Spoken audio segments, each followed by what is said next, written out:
Mercantilism is the idea that a country can increase its prosperity by running a favorable balance of trade.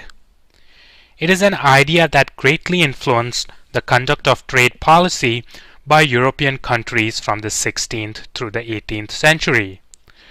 The policies that it led to were responsible for a lot of warfare and conquest back then, and the idea fell out of favor in the 19th century. It continues to live on in the policies of several countries today, though few countries would admit to following mercantilism. It is therefore worthwhile to understand the idea well. Why did the mercantilists consider it desirable for their countries to run a trade surplus? An example can be instructive. Consider Britain, a big European power which followed mercantilism, but by no means was the only nation to do so.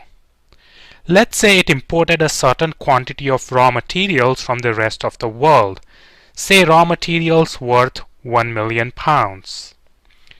British importers would pay for these raw materials with gold, as all payments back then were made with precious metals such as gold, silver, etc. So £1 million worth of gold would flow out of the country.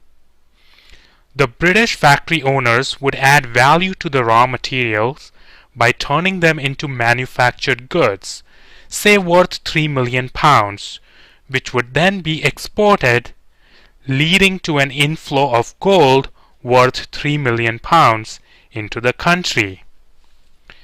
As a result of this whole exercise, Britain would be left with a net inflow of £2 million worth of gold, equal to the amount of its trade surplus. Such accumulation of gold was considered desirable by many people. They equated a country's accumulation of gold with national power and prestige. Such thinking is known by the name bullionism because it involves obsession with the accumulation of gold bullions as a goal in itself. But mercantilists were not bullionists because they did not care about gold as an end in itself. What they were excited about was that this process of converting raw materials into finished exports had created jobs for British workers and profits for British manufacturers.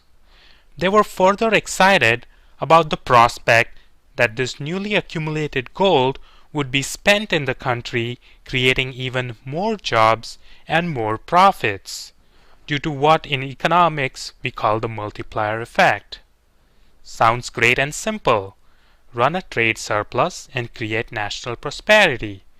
Why would anyone but grumpy party poopers be against such an idea?